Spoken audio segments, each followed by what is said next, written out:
Hi, welcome back. In this episode, we are going to get out of JB and head to Kulai. We will be sharing with you some interesting hiking places. Come join us!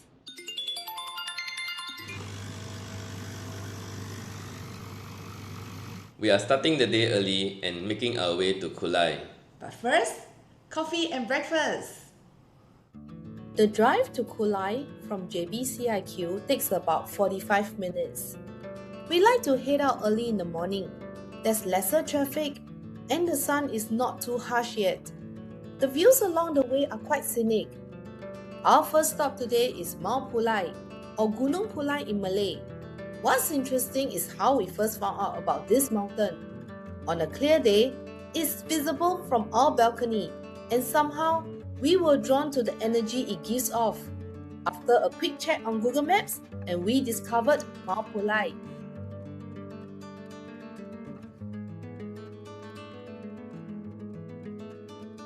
As we get closer, we can already see the mountain in the distance.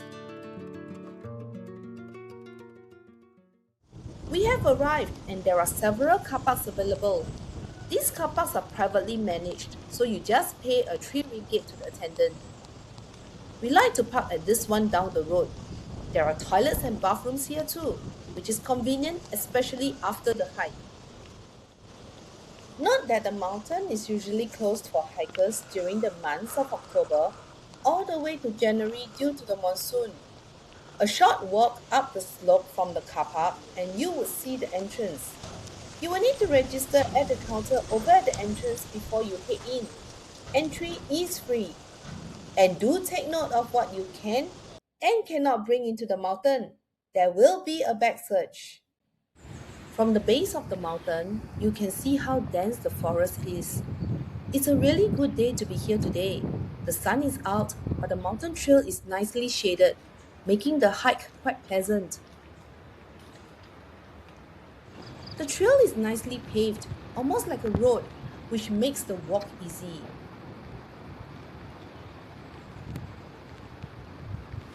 Right from the start, there's already a gentle slope going up, a nice way to pace us for what's ahead. And if you are in your chapter 50 like us, a hiking stick really makes a difference. When you reach this intersection, you can either head left down to a small waterfall. This is the waterfall taken from our last trip here.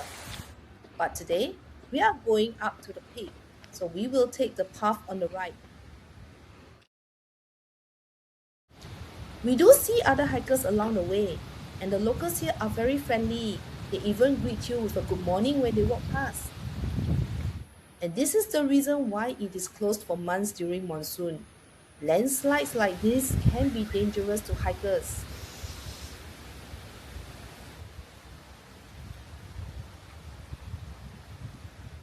There is an old trail leading down here through the woods, but it's been closed off. Probably not safe anymore. By now, we are already quite high up the mountain, but it's surprisingly quiet. Not much birds chirping. Being curious, we went online to check. We found that a few factors could explain this, and one likely reason is the quarry activity around the area.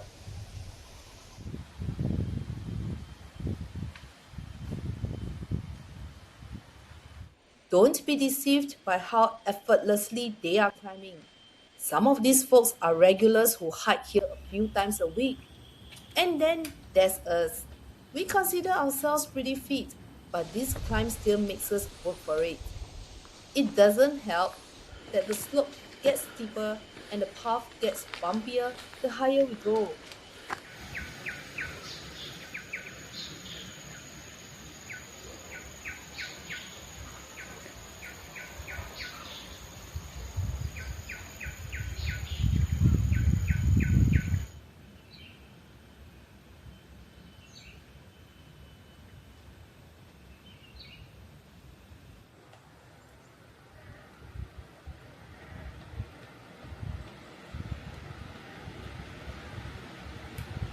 We are almost at the peak. The wind up here is very strong. The air is very cooling. Getting there. Once you spot the telecom tower, you know the peak isn't far away. At this intersection, do not walk straight. There is a prohibited entry sign. Instead, take the path on the right and walk straight past the telecom tower to reach the viewpoint.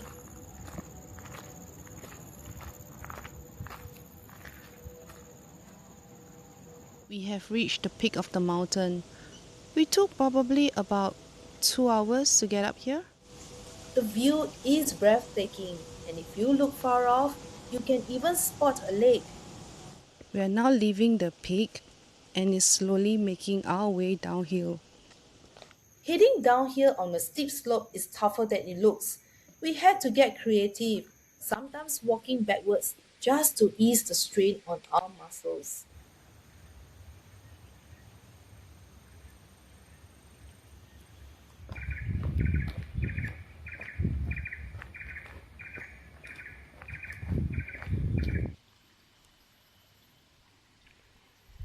Are these Tarzan vines or curly fries? I'm so hungry. All I can think of is curly fries. And finally, we are at the bottom of the hill. Yay! We have just completed our hike. Took us about 4 hours. Yep, the hike wasn't easy. It was about 10 kilometers up and down with very steep slope. A less challenging path would be to take a left when you see this sign and head towards the waterfall. Yup. So, let's go grab a bite now and replenish our energy. Yeah? Let's do that. We'll see you later. Right. We are now going to Kulai town, which is approximately 25 minutes drive from Mount Pulai. We are going to eat lecha, which is a Hakka dish. I am not a great fan of lecha, but this is one that I always go to whenever I am in Kulai. We have arrived at Da Su Xia Lecha. The place is spacious with plenty of seats, but it can get crowded during lunch hours.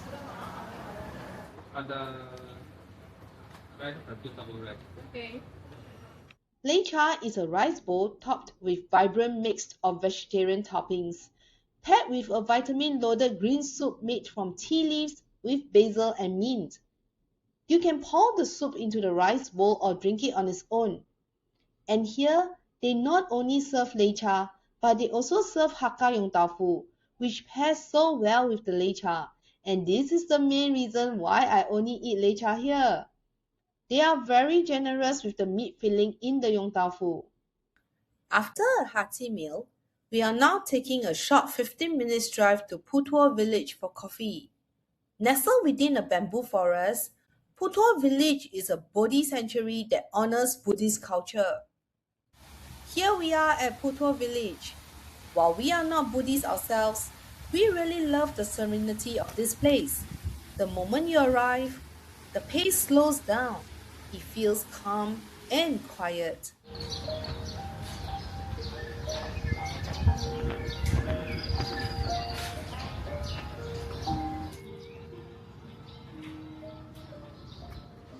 This cafe that we are going to is beside the temple. Here we are at Fat Bamboo Cafe.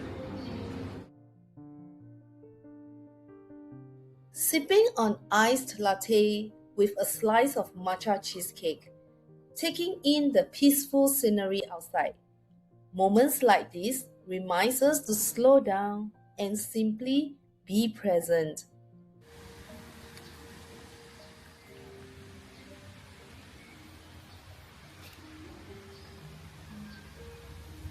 This marks the end of the day at Kulai, but this is not the end.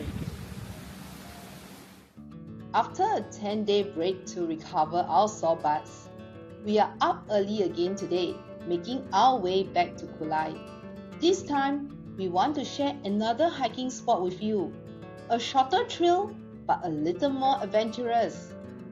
The place we are heading to is the Blue Lake, often referred to locally as Tasik Biru. It sits on the other side of Mount Pulai. We probably wouldn't recommend coming here without a car though. It's quite secluded and with new housing still under construction in the area, getting a grab out of here might be a bit of a challenge. To get to the Blue Lake, you will first need to head to Taman Awam BBKP, which is a public park. This is where the hike to the Blue Lake begins. There is free parking here and the signage is fairly clear, guiding visitors from the parking area onto the trails that lead towards the lake. The initial sections of the trail are paved, making for an easy start. There isn't a lot of shade along this section, so having a hat really helps to shield you from the sun.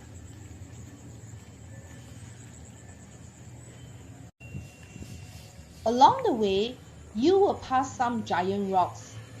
If you're feeling adventurous, you can even climb up a few of them. From up here, you can see the housing developments below that are still under construction. When you reach this sign, you can take a shortcut on the right.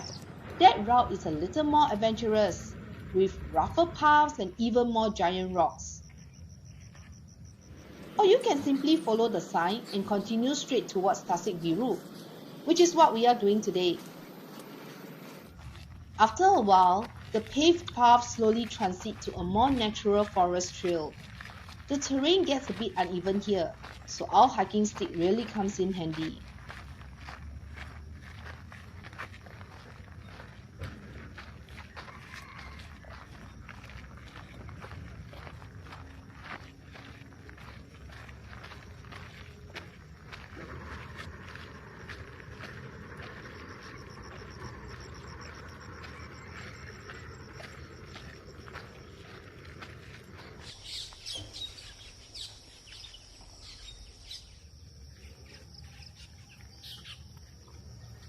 This path leads to another shortcut for the adventure seekers.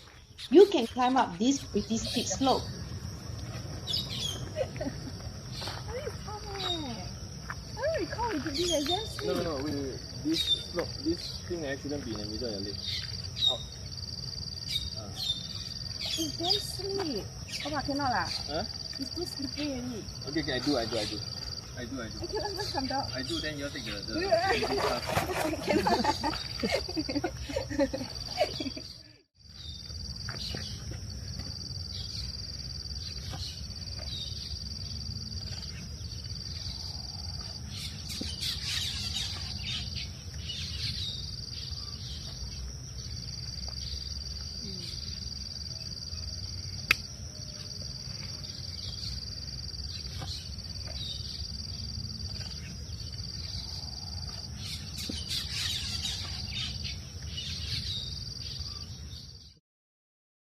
Hubby's made his way up, so I will take the longer route and meet him up there.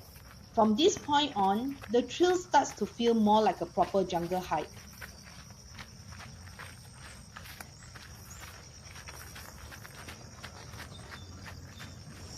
For hubby, taking the shortcut means having to bash through pretty thick vegetation before reconnecting with the main path.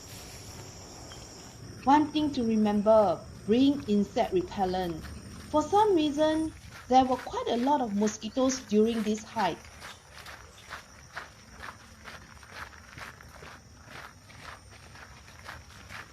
After about 30 minutes of walking, we reached the first lookout point. If you just want to catch a glimpse of the Blue Lake and head back down, this is a good place to stop. You can already get a nice view of the lake from here, but be careful not to cross the barricade. We are feeling a little adventurous today, so we will continue walking for another 15 minutes to the next lookout. There is also a shortcut down to the next lookout, but it requires descending with a rope.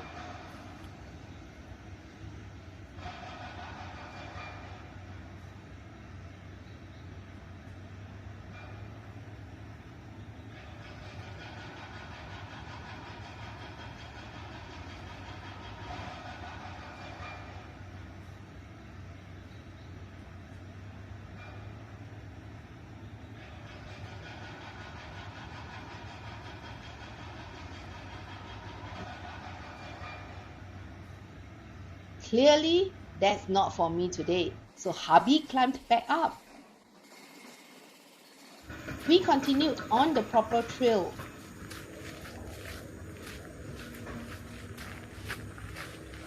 When we see this green fence, it is time to head down to the second lookout. We use the fence to steady ourselves as we make our way down. Just be careful though. There are some exposed barbed wire on the fence. You won't want to get cut by them.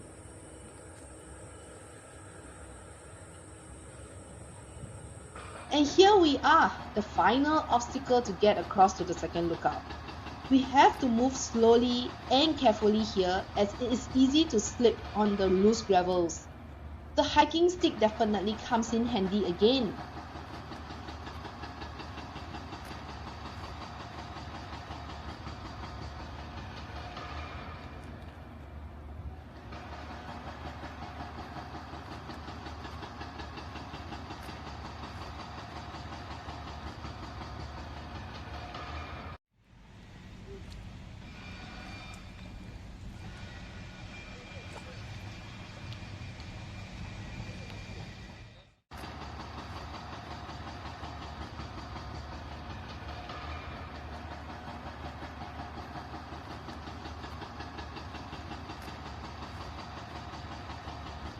And he's finally made it across safely.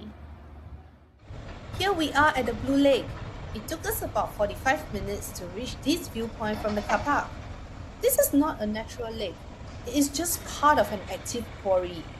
The dramatic cliffs surrounding the lake are actually the quarry walls carved out over time.